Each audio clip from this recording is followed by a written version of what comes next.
সেদিন রাতে কিছুতেই ঘুম আসছিল না নন্দিনীর। নিজেকেই যেন নিজের কাছে অচেনা লাগছে তার। এতদিন কুন্তলের সঙ্গে বিয়ের কত স্বপ্ন দেখেছে সে। বিয়ের প্রসঙ্গ তুললেই কুন্তল যে কথা ঘোরানোর চেষ্টা করত, তাতে তার খুব দুঃখ হতো।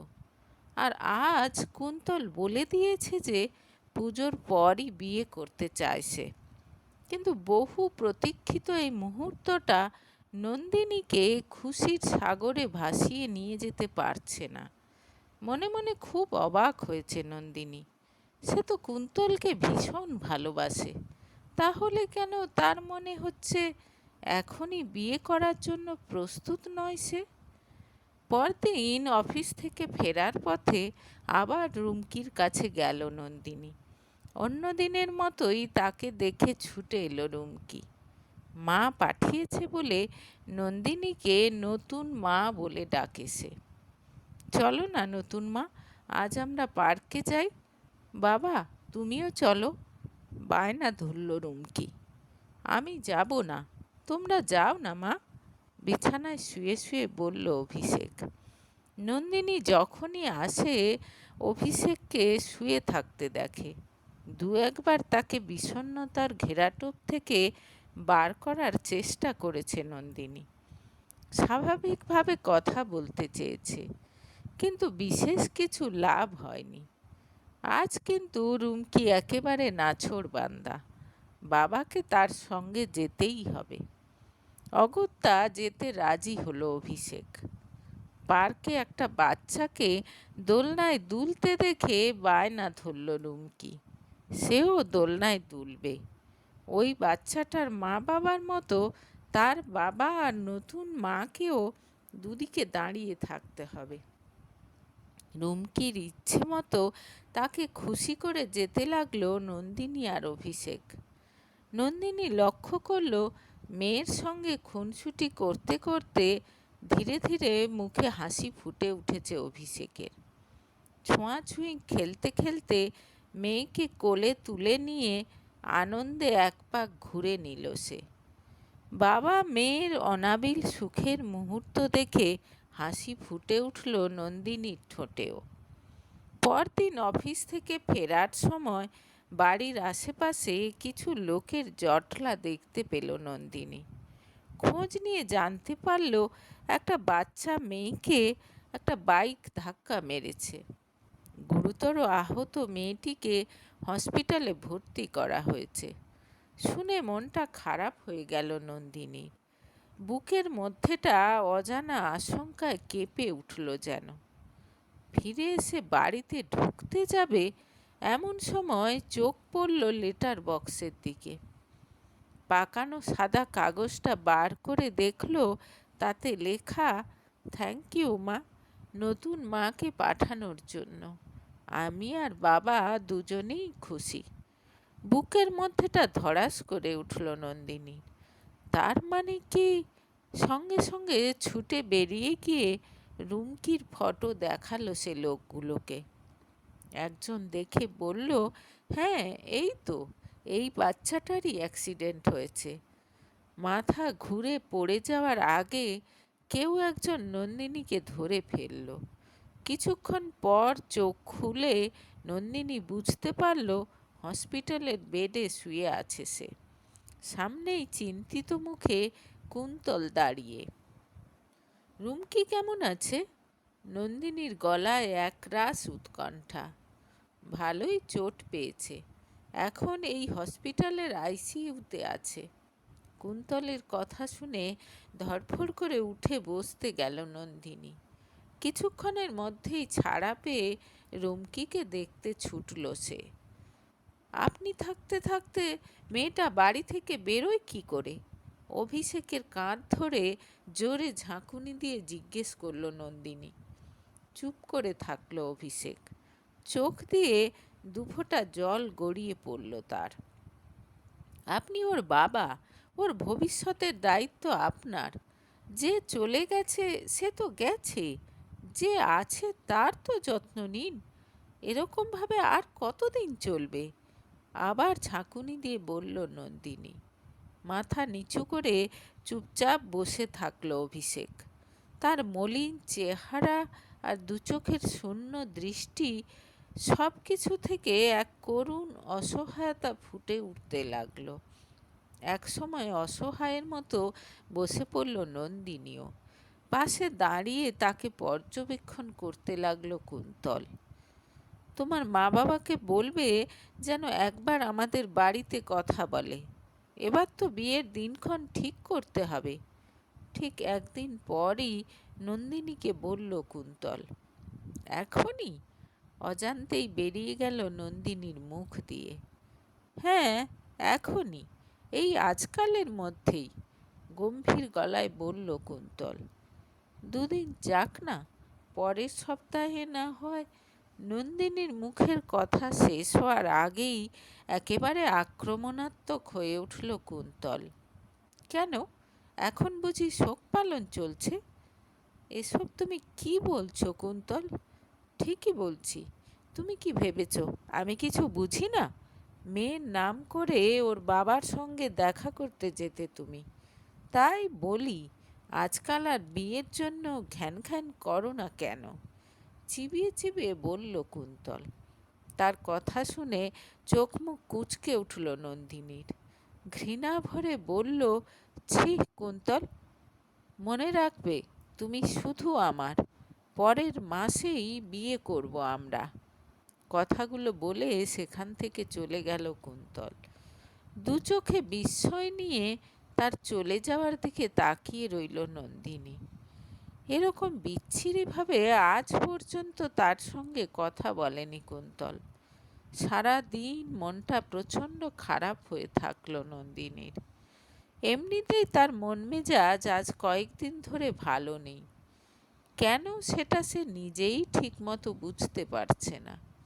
এতদিন ধরে সযত্নে লালিত বিয়ের স্বপ্নটা কেমন যেন ভেঙে চুরে যাচ্ছে। বিয়ের কথা উঠলেই কেমন উদাস হয়ে যাচ্ছে তার মন। তার ওপর কুন্তলও কেমন যেন পাল্টে গেছে। সুযোগ পেলেই বাঁকা বাঁকা কথা শোনাতে ছাড়ছে না। সব মিলিয়ে অদ্ভুত একটা মন কেমন করা সারাক্ষণ চেয়ে আছে নন্দিনীকে। কয়েকদিনের মধ্যেই দুই বাড়ির লোকজন মিলে বিয়ের দিনক্ষণ ঠিক করে ফেলল। অথচ খুশি হওয়ার পরিবর্তে দিন দিন যেন বিষণ্ণতা গ্রাস করছে নন্দিনীকে। ওদিকে রুমকি বাড়ি ফিরে এসেছে। ফেরার পর একদিন তাকে দেখতে গিয়েছিল নন্দিনী। সেই মেয়ে কিছুতেই তাকে ছাড়তে চায় না। আজ আবার রুমকির সঙ্গে দেখা করতে এসেছে নন্দিনী। তুমি আমার মাথার কাছে বসে গল্প শোনাবে নতুন মা? রুমকির আবদারে তার মাথায় হাত বোলাতে বোলাতে গল্প বলা শুরু করলো নন্দিনী।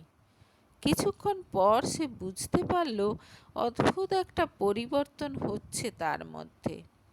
দূরে মাথায় হাত দিয়ে বসে থাকা অভিষেক আর গল্প শুনতে শুনতে চোখ বন্ধ করে শুয়ে থাকা রুমকি, এই দুজনের সঙ্গে কোনো এক অদৃশ্য টানে যেন সে বাধা পড়ে যাচ্ছে ক্রমাগত।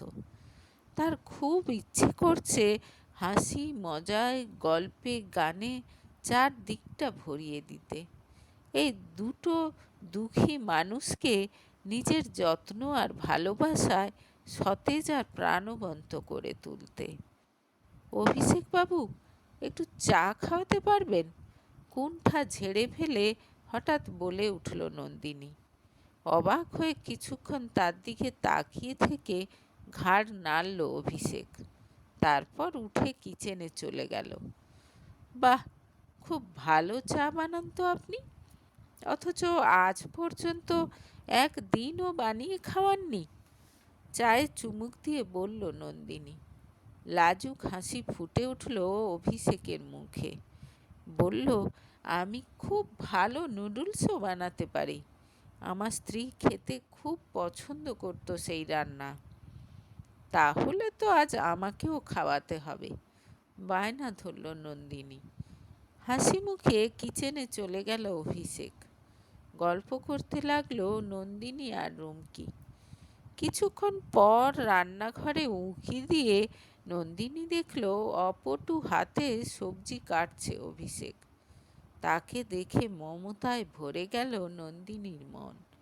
খুব ইচ্ছে করলো পাশে গিয়ে তাকে সাহায্য করতে, কিন্তু ইচ্ছে দমন করে ফিরে এসে আবার রুমকির কাছে বসলো সে।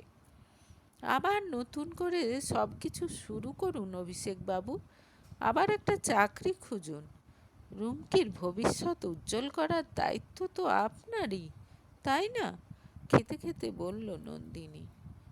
বুঝতে তো পারি সবই, কিন্তু মনে জোর পাই না। এই প্রথম এই ধরনের কথার উত্তর দিল অভিষেক। অতীতকে আঁকড়ে ধরে বসে থাকলে কোনো লাভ নেই। সব কিছু আবার নতুন করে শুরু করুন, বলল নন্দিনী। এমন সময় হঠাৎ এক অভাবনীয় কাণ্ড ঘটে গেল। উঠে এসে নন্দিনীর সামনে হাঁটু গেড়ে বসে তার হাত ধরে অভিষেক বলল, ভয় করে, আজকাল বড্ড ভয় করে। আবার সব কিছু এলোমেলো হয়ে যাবে না তো? অঘটন তো আর বারবার ঘটে না, ভয় পাওয়ার কোনো কারণ নেই। খানিকটা ভ্যাবাচাকা খেয়ে বলে উঠল নন্দিনী। আপনি আমার পাশে থাকবেন নন্দিনী, তাহলে আমি নিশ্চয়ই পারব। শিশুর সরলতা মাখানো দু চোখে করুণ আরতি ফুটিয়ে জিজ্ঞেস করল অভিষেক। ভেতরটা কেঁপে উঠল নন্দিনীর। অভিষেকের হাত ছাড়িয়ে উঠে দাঁড়ালো সে। আমি এখন উঠি, অনেক দেরি হয়ে গেছে, বলে তাড়াহুড়ো করে উঠে চলে গেল নন্দিনী। সেদিন রাতে নিজের মনের সঙ্গে অনেক যুদ্ধ করল নন্দিনী। আর মাত্র 20 দিন পর তাদের বিয়ে ঠিক হয়েছে। পরের সপ্তাহের শেষে কুন্তল আর নন্দিনী নিজেদের বাড়ি চলে যাবে। সেখান থেকে বিয়ের জন্য প্রস্তুতি নেবে তারা। এর মধ্যেই আজ অভিষেকের মুখে এরকম কথা শুনে সব কিছু কেমন যেন ওলটপালট হয়ে যাচ্ছে নন্দিনীর। বুকের মধ্যে খুশির একটা শিহরণ অনুভব করতে পারছে সে। তবে কি তার মনও এতদিন এটাই শুনতে চাইছিল? কুন্তলের সঙ্গে বিয়ের খবর শুনে তো এই খুশিটা অনুভব করতে পারেনি সে। কথাটা মাথায় আসতেই মনস্থির করে ফেলল নন্দিনী। এরপর প্রায় 3-4 দিন ধরে তীব্র টানাপোড়েন চলল কুন্তল আর নন্দিনীর মধ্যে। প্রথমে কিছুতেই রাজি না হলেও একসময় কুন্তল বুঝল নন্দিনীর মনে এখন অন্য কেউ আছে। সুতরাং জোর করে ধরে রেখে কোনো লাভ নেই। অবশেষে তাই মুক্তি দিয়ে দিল সে নন্দিনীকে। এমনিতেও কমিটমেন্ট করতে ভয় পায় কুন্তল। এর প্রায় মাস চারেক পর রেজিস্ট্রি ম্যারেজ করল নন্দিনী আর অভিষেক। নতুন মা এবার থেকে তাদের সঙ্গে থাকবে শুনে খুব খুশি রুমকি, খুশি নন্দিনী আর অভিষেকও।